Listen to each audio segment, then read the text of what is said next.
J'aimerais informer l'opinion sur ce que c'est IRI, parce que il s'agit de IRI qui organise l'activité. IRI, c'est un acronyme de l'anglais, Interfaith Rainforest Initiative. En français, c'est rendu par l'Initiative interreligieuse pour les forêts tropicales. C'est une initiative qui est née en 2017, lorsque toutes les confessions religieuses du monde se sont réunies à Oslo, en Norvège, pour faire un état des lieux sur la situation du monde, notamment le changement climatique qui a des effets qui ne font que croître. Il y a la pauvreté qui ne fait qu'augmenter. Il y a également la pollution et d'autres facteurs environnementaux qui n'en font que croître. Au regard de cette situation, toutes les confessions religieuses ont constaté que c'est la création de Dieu qui est en train d'être abîmée. Cela veut dire autrement que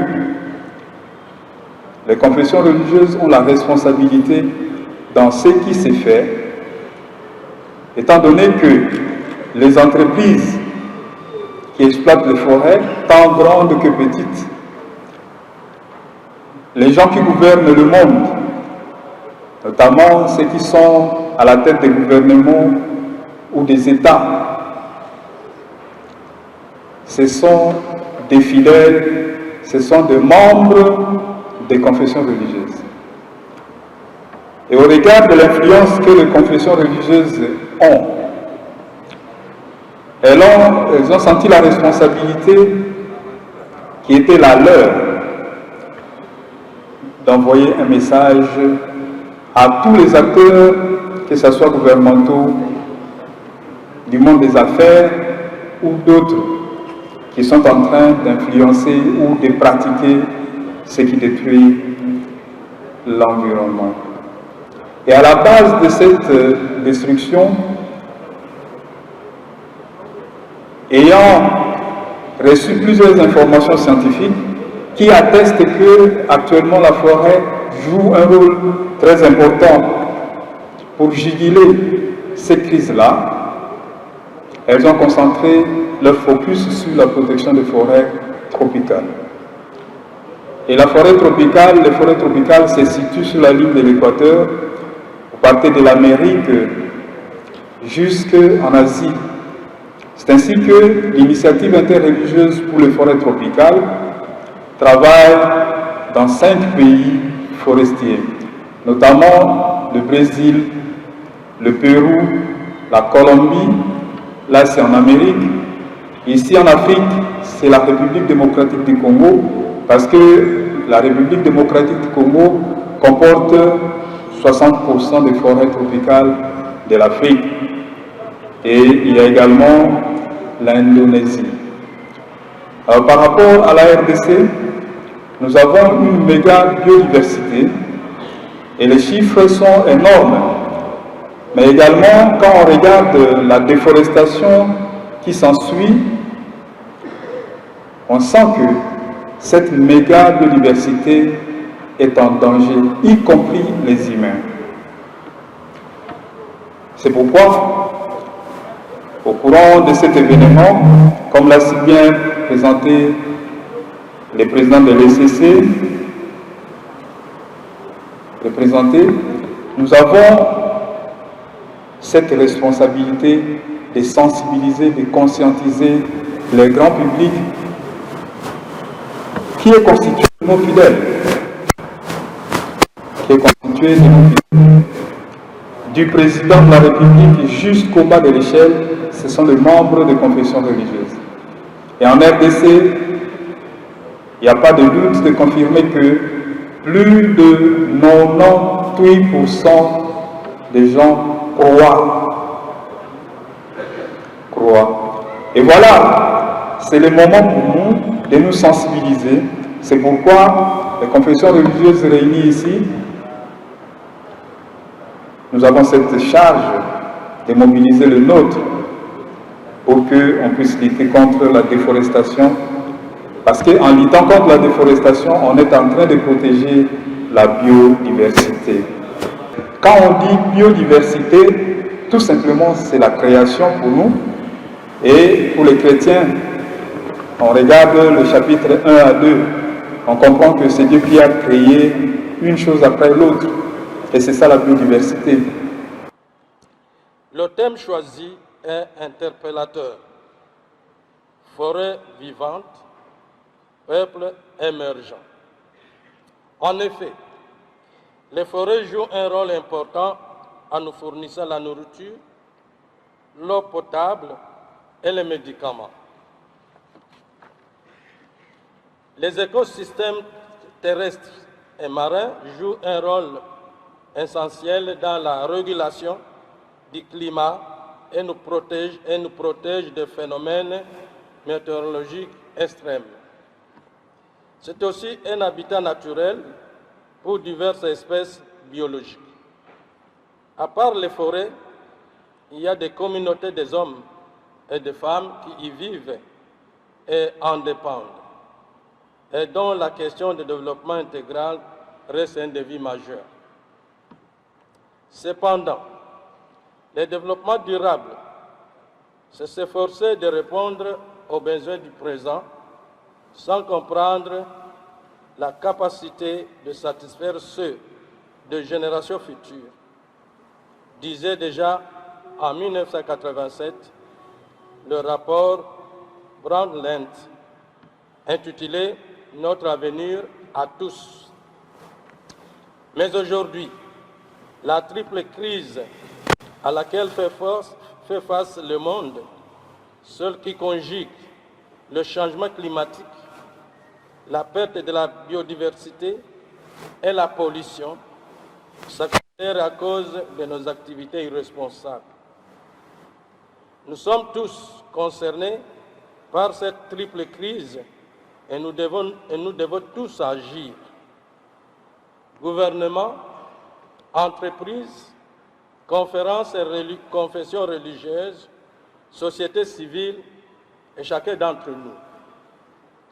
Nous devons passer d'innombrables accords à l'action.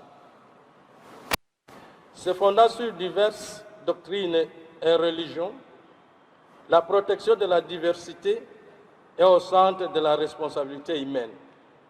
Il est temps aujourd'hui pour nous, en tant que chefs spirituels, ayant reçu la mission de guider les peuples de Dieu, de nous réveiller et d'éduquer notre peuple à la sauvegarde de la création. Pleinement conscients de ces enjeux planétaires, les confessions religieuses, aux côtés du gouvernement et d'autres structures engagées dans la protection de la diversité, jouent un rôle de premier plan dans la sensibilisation et l'éducation à travers les structures scolaires, mouvements paroissiaux, etc., pour la protection de l'environnement et la préservation de la diversité et des écosystèmes. Cette rencontre nous offre une opportunité d'écouter tour à tour les engagements de quelques confessions religieuses réunies au sein de l'URI, IRDC, et c'est une occasion de renforcer la sensibilisation et de prendre de nouveaux engagements pour restaurer et protéger nos écosystèmes, pour renforcer le bien-être de nombreuses populations qui en dépendent, pour leur subsistance et pour nous protéger en tant qu'humanité. Pour clore, nous souhaitons une bonne écoute des discours et des engagements des chefs religieux et spirituels tout en vous réitérant la volonté de continuer à travailler pour la protection de notre planète Terre. Permettez-moi d'emprunter la phrase du pape Paul VI qui disait que l'homme, en dominant la création, réalise le plan de Dieu et y se cultive. Ainsi, pour la cause de la biodiversité, les églises membres de la plateforme de confession religieuse de la RDC s'engagent pour une confession verte. 1. À promouvoir la protection et la préservation de la biodiversité de la RDC à travers des initiatives écologiques coordonnées. 2. À inclure dans nos formations théologiques la composante théologie de l'écologie ou écothéologie, pouvant renforcer la capacité de nos clergés à intégrer les aspects liés à l'amour de la création, à l'amour de la nature et à la gestion de projets environnementaux dans notre diaconat. 3. Amener un plaidoyer auprès du gouvernement pour considérer et capitaliser les efforts fournis par les églises en matière de protection de l'environnement, mais surtout que le gouvernement de la RDC considère la perte de la biodiversité et la déforestation comme une agression immédiate. 4. Valoriser la vie et les ressources rurales des peuples autochtones comme l'univers par excellence, don de Dieu pour des générations futures de ce même peuple. Que Dieu bénisse la RDC et que Dieu sanctifie son Église. Louange à Dieu qui a créé l'humanité pour sa gloire. La paix et la bénédiction de Dieu à tous les envoyés et prophètes. Nous voici aujourd'hui ici dans cette conférence nationale qui a porté comme thème biodiversité, don de Dieu. Le Créateur, le Tout-Puissant, selon l'islam, dans les livres sacrés, le Coran, Dieu dit, celui qui tue une personne, c'est comme il a tué toute l'humanité. Et celui qui donne la vie à une personne, c'est comme il a donné à toute l'humanité. La gestion de la vie. Comment devons-nous se comporter? La santé et les moyens pour être présents aux obligations du Créateur. L'eau est une richesse. Dieu interdit le gaspillage. Nous devons l'utilisation de la quantité dont on a besoin. Interdiction formelle de gaspillage. Lutter contre les fléaux. Dieu dit, le gaspilleur sont les frères des diables. L'humanité se confronte dans une surconsommation alimentaire. La gestion des immondices, le prophète de l'islam exhorte les fidèles à respecter la voie publique. Ne jetez pas les ordures dans la rue, surtout que cela peut être à la base des contaminations de plusieurs maladies. Non seulement ainsi, ça dérange même l'écosystème. Le respect de l'environnement. Le prophète de l'islam dit, tout croyant qui plante un arbre sera récompensé. L'ombre, on profite de l'arbre, le fruit, mêmement, profite aux personnes qui en mangent. Tout mal est un péché et tout mauvais acte est négatif. Même la plante, on ne peut pas, n'est-ce pas, la couper sans raison.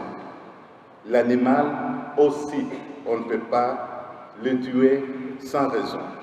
Faire du mal à une créature, quelle que soit son espèce, est une faute grave, est un péché si vous voulez.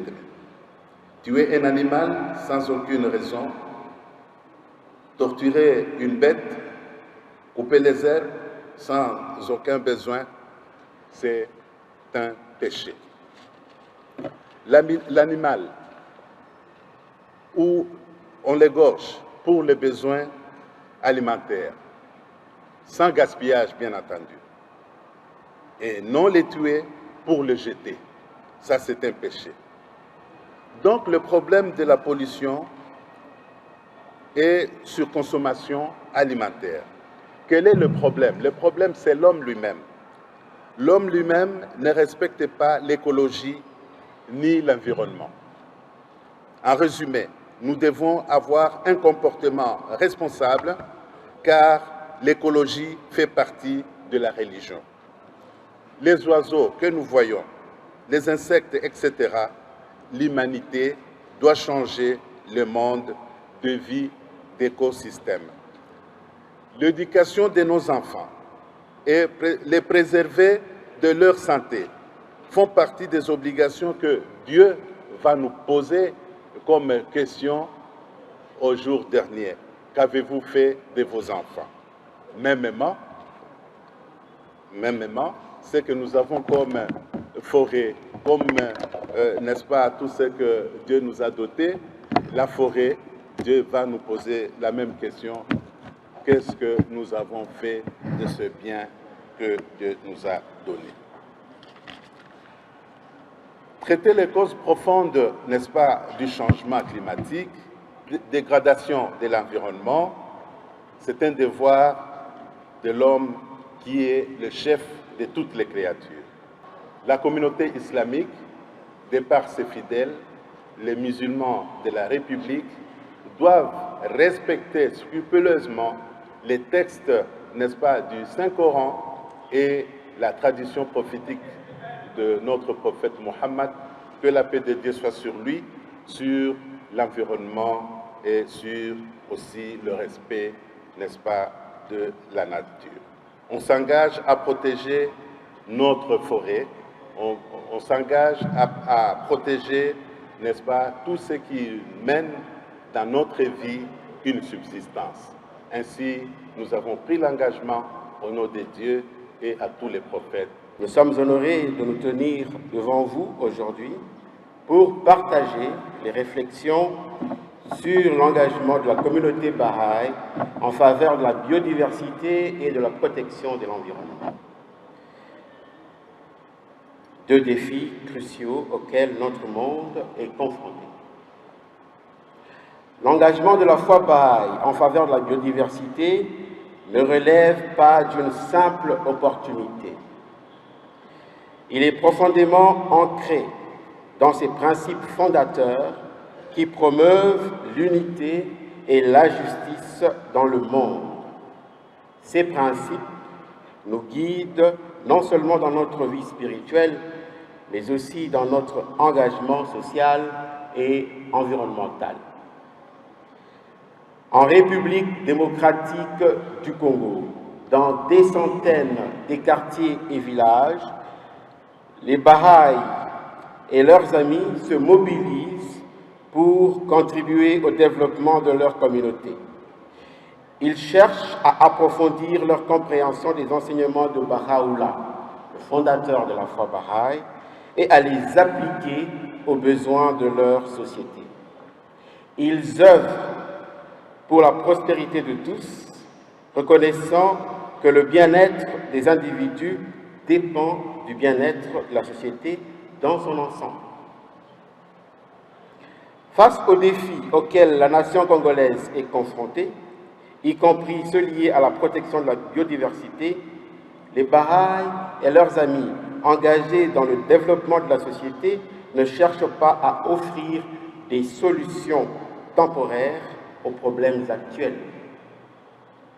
À travers des initiatives issues de la consultation, ils établissent des processus constructifs à long terme, se déroulant sur plusieurs générations et mis en œuvre dans chaque partie du pays.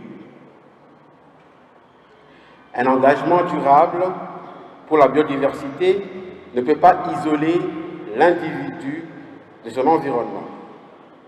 Nous ne pouvons pas séparer le cœur humain de l'environnement extérieur en espérant qu'une fois l'un ou l'autre changé, tout ira mieux. L'homme fait partie intégrante du monde. Sa vie intérieure façonne l'environnement tout en étant profondément influencé par celui-ci.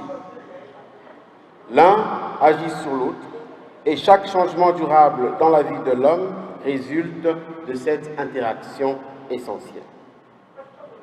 Dans toute sa splendeur et sa majesté, la nature nous donne la profonde connaissance sur l'essence même de l'interdépendance.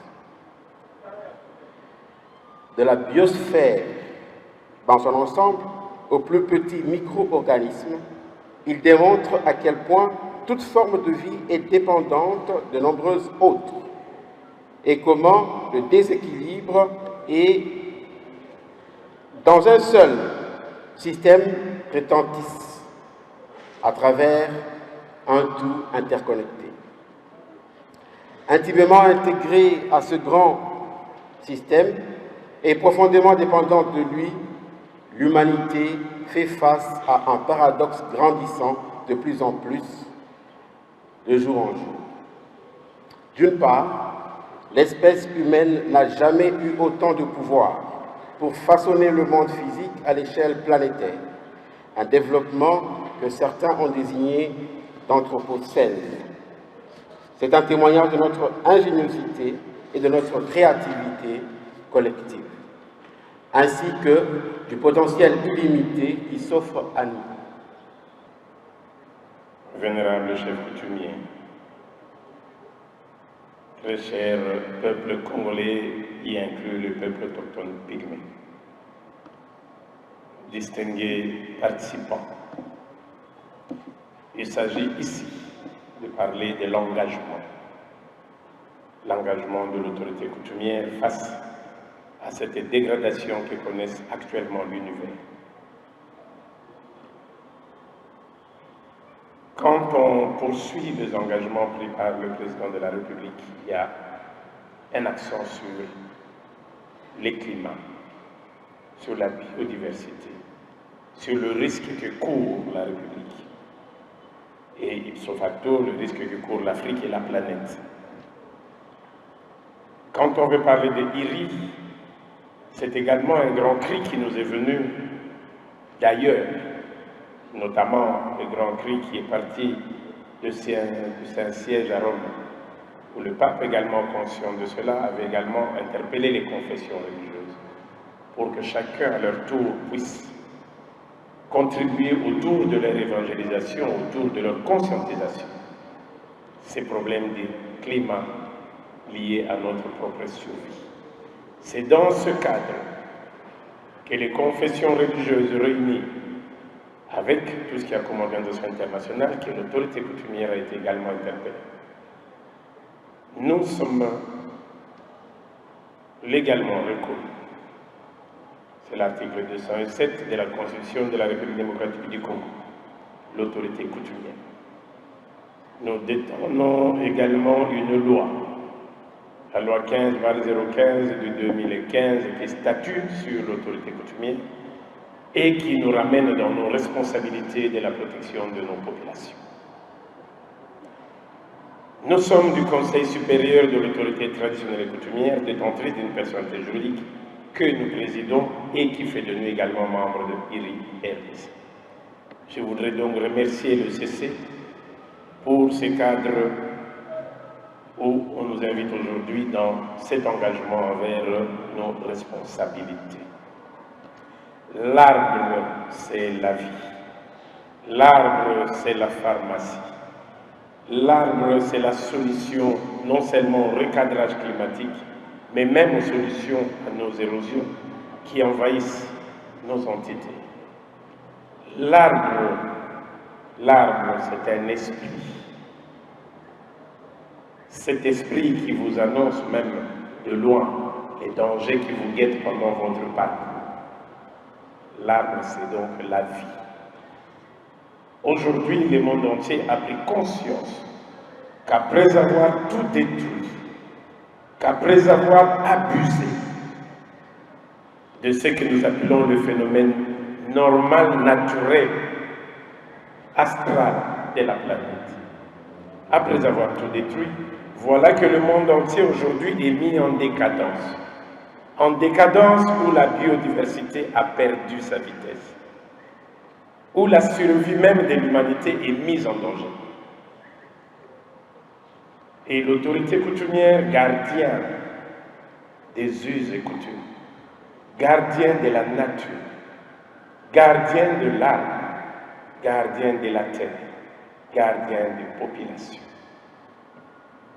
Prenons conscience de ces dangers, prenons acte de cette inquiétude mondialisée aujourd'hui, exprimée par diverses institutions internationales, exprimée par les canaux, entre autres, de notre propre organisation, IRI.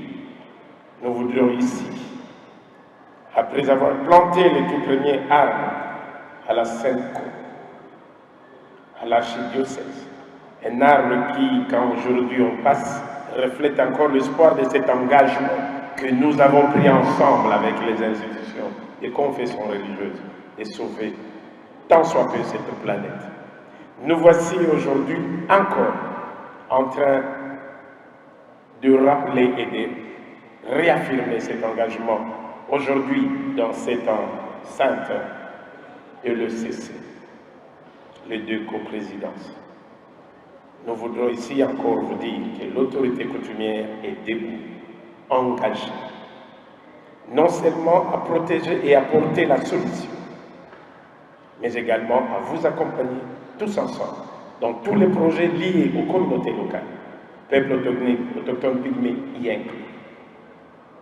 Accompagner tous ces projets, tant dans la reforestation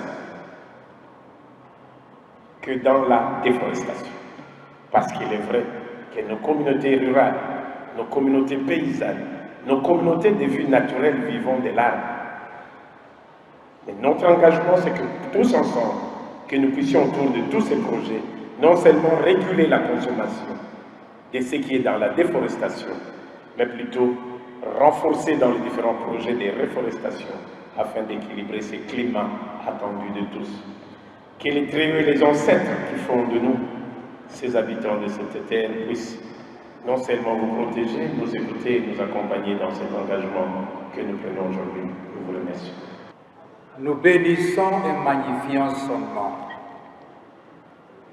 Au terme de notre journée de célébration de la biodiversité, don de Dieu sous le thème forêt vivante, peuple émergent, nous ne voudrions pas ajouter un discours trop théorique et long aux engagements de nos confessions religieuses. Au nom de l'initiative interreligieuse pour les forêts tropicales, IRI-RDC en sigle, nous remercions les autorités du pays et de la ville pour leur présence qui nous fait honneur. Nous adressons également notre reconnaissance aux chefs des confessions religieuses et aux autorités traditionnelles qui se sont mobilisés et leurs fidèles à honorer de leur présence cette séance d'éducation et de conscientisation sur la valeur de la biodiversité. Le climat qui a régné lors des engagements des chefs religieux et coutumiers s'est caractérisé par la valeur et la détermination de tout un chacun pour la protection de notre maison commune relativement à la triple crise à laquelle fait face le monde, celle qui conjugue les changements climatiques, la perte de la biodiversité et la pollution, comme l'a souligné le révérend docteur Bokundoa, représenté par le premier vice-président de l'ECC dans les mots de circonstance. Permettez-moi d'évoquer quelques phrases du pape François dans la cyclique Laudato Si. Le climat est un bien commun de tous et pour tous. Au niveau global, c'est un système complexe en relation avec beaucoup de conditions essentielles pour la vie humaine. En effet, toutes les créatures sont liées. Chacune doit être valorisée avec affection et admiration. Et tous, en tant qu'êtres, nous avons besoin les uns des autres. Chaque territoire a une responsabilité dans la sauvegarde de cette famille. Parole du pape François. Ces phrases nous montrent notre responsabilité à protéger les écosystèmes auxquels nous appartenons et dont nous dépendons. Les interventions des chefs religieux et coutumiers nous ont montré combien Dieu, en créant l'homme comme l'être supérieur, lui confie en même temps la mission de veiller sur les autres créatures. Il est donc important que les valeurs portées par nos religions et nos traditions contribuent effectivement à la protection de la nature pour notre survie et émergence. Mais cela nécessite encore un engagement plus fort avec l'accompagnement de différents partenaires pour sensibiliser tous les fidèles à prendre soin de notre maison commune. La question de l'écologie intégrale doit être au centre de toutes les politiques et lois afin de promouvoir le développement des communautés dans les zones à haut risque aux effets du changement climatique. C'est ici la responsabilité de nous tous, en tant que leaders religieux et coutumiers, de renouveler notre engagement à lutter contre la pauvreté par le développement de la foresterie communautaire durable, à assurer la sécurité alimentaire par le développement de l'agriculture paysanne hors forêt, à protéger la biodiversité par la conservation communautaire des forêts tropicales, à garantir l'accès pour tous à l'énergie verte par le développement de la filière bois énergie durable.